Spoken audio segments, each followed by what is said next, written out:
Welcome back. I'm Eshin, coming to you from Japan.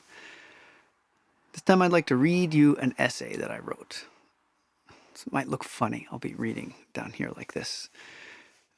This is about a really important Zen topic, and I wrote this a little while ago, and I thought you might like it. There's a lot of Zen talk about how Zen is good for nothing, or that we do Zen not to attain anything. We Zen monks like to say it this way because if one decides to do it just to do it, that is, sit down and stop, orient oneself to silence and stillness, stuff happens. And we say Zen is good for nothing because if you sit down with a goal or ambition or trying to solve a problem, you aren't stopping, and no intimacy with stillness and silence happens. That said, if you sit still long enough, the striving will tire itself out and leave you with nothing but just sitting. And therein you may find yourself in the right orientation. But that is actually a much more difficult path because your ambition running out feels a lot like burnout. And some people take a lifetime to get there and others just a few hours. Either way, finding oneself empty, confused, and tired looks so much like burnout that most people just quit. It's a pity to fall farther back into delusion this way, when just a moment before, there you were, standing at the Dharma gate of joy and ease. If you apply Zen to your life, take up the practice of refreshing your orientation day after day, silently sitting still, the fruits will arise in their due time. Things people call insight or kensho, or seeing deeply into nature and the nature of phenomena, this kind of thing happens. Sometimes it's sudden and in an instant. Pow! I got it! You got a glimpse. Good job. Now keep sitting. Remember well that there is no destination in the Great Way.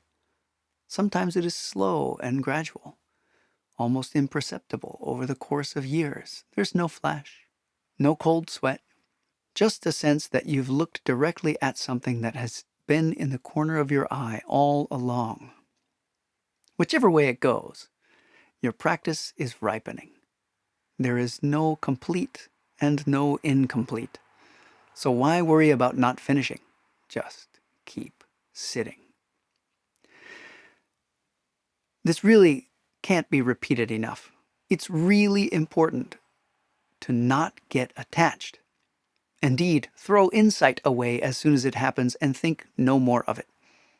This, in a simple way, keeps us from falling into the illusion that we have arrived or that there is a point of arrival in our practice. If you think you got enlightened, you've wandered off and lost it. If you think you have insight, you've now dualized the experience and it's lost, shrouded in the shadows of doubt and confusion. But hold on to the cloak of delusion and you also miss it. Throw this away too. Realization is just thought apprehending. Thought is delusion. Watch and allow the coming and going of thought, just like all things. This approach, this Zen approach, applies very well to anything you do, or we do, or I do, or they do, no matter how mundane. That's why there are rules for every activity in Zen. And we try to keep all of them as best we can as monks and adherents, aspirants to the Zen thing.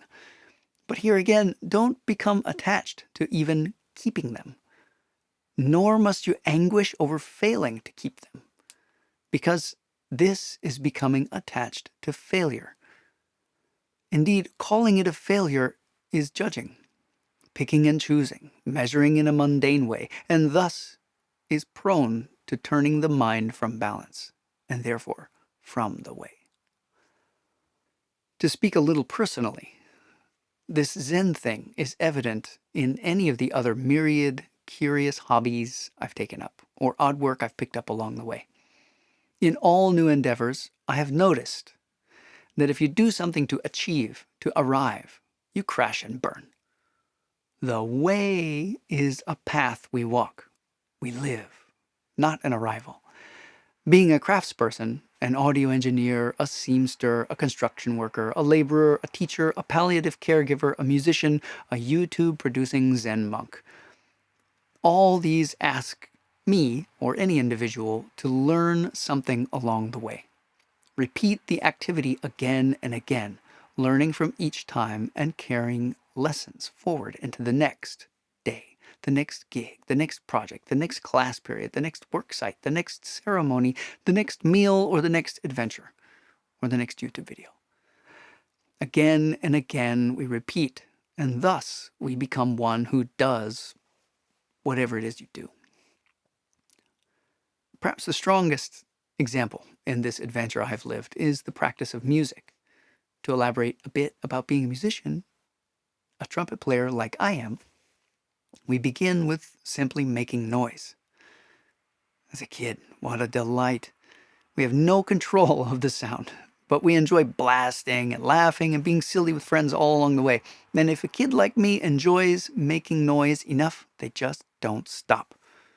When I put enough time into making noise, I came to know my sound, and I could identify the sound of others. Then I heard a good trumpet player, and I knew they had a great sound, and I wanted to make mine like that. I had the first step toward identity in sound. Then a little later, I found a teacher who gave me basic techniques, rooted in a daily warm-up. That warm-up is still stuck in me today. Simple long tones and moving between tones without using the buttons. This is called slurs in trumpet jargon. I began to approach the trumpet the exact same way every day. It was a ritual, and giving this ritual lots of calendar time, day after day, I developed an ever-increasing familiarity with my physiology and with sound. I enjoyed paying attention to how it was working all together, the body and the instrument, expressing sound. Just the sound was my greatest joy in it, and it still is 30 years later. My teachers, of course I've had many, were always extremely skilled. I sought them out. I heard them, and I knew immediately I wanted to study with them. And they watched and listened to me. They challenged me and helped me develop more skills, all while enjoying the play of it all. I found a sound that I really liked, and I just kept playing at making it with focus, sometimes to great extreme. Then it became developed enough that I could use it to make a living, albeit a humble one. And then by some point, having listened to, studied with, and imitated ad nauseum many really great trumpeters, my own idea of sound began to emerge, and so my play became focused on exploring how to make my own idea of sound emerge. It largely worked, but it has changed over the years, because this too, like all things, is subject to change. And now I sound nothing like my childhood heroes. But that's fun too. The play continues. Curiosity about finding the sound in my imagination is the playground that never gets boring. The periods of my practice where I was striving were completely exhausting. Progress was slow and agonizing when I wanted to improve fast. In contrast, though, the periods where I just enjoyed making sound with no attachments, purely for the sake of the activity itself, I always felt growth. But why? In Zen practice, do it just to do it. Then results happen. Cling for them and nothing happens. Or fall deeper into delusion, worst of all, doubt and confusion, and find yourself thrown from the way. Now, of course, there are those who are described as masters of music making. And there are those who are described as masters of Zen too. These words float around a lot, but what is mastery? What I have observed among those called masters, and I mentioned this in another video passingly, is that they they don't ever arrive at a destination. They just seem to keep playing with the activity, the instrument, the craft, the sitting, the study of the self. Play is apt here because we think of children playing. And it's apt because children playing is playing for play, enjoying, on the whole, just doing, immersed in the samadhi of using self without leaving anything behind. When hunger comes and a guardian calls, it's time for a snack. The activity ends and becomes the next. And returning to the activity, play, is a joy for children. It comes naturally. It could be that way for us our whole lives if we just remember that.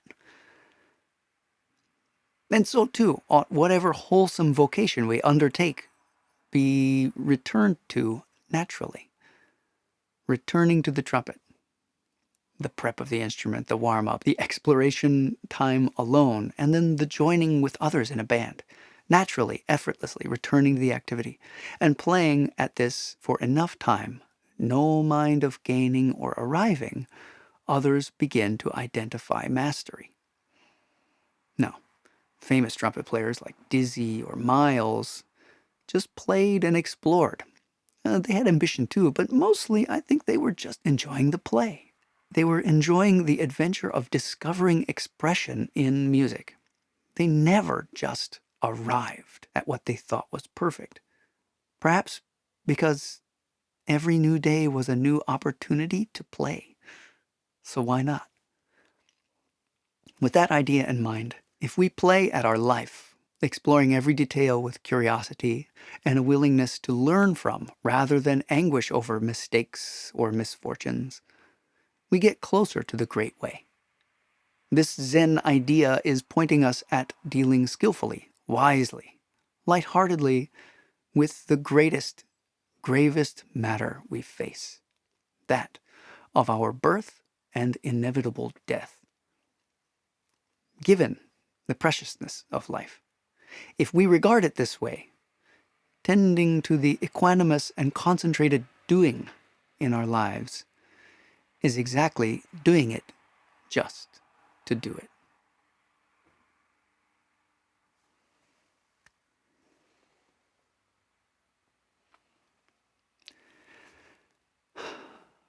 Please have a look in the comments, or make a comment down below. That's great. And there's a link in the description down below where you can drop a coin in my digital begging bowl to support my practice and sharing the Buddha Dharma like this on the old YouTube, and sharing Zazen with people who get curious and ask. And if you have a question about anything, you can send me an email. That link is also in the description down below. askeshin@gmail.com.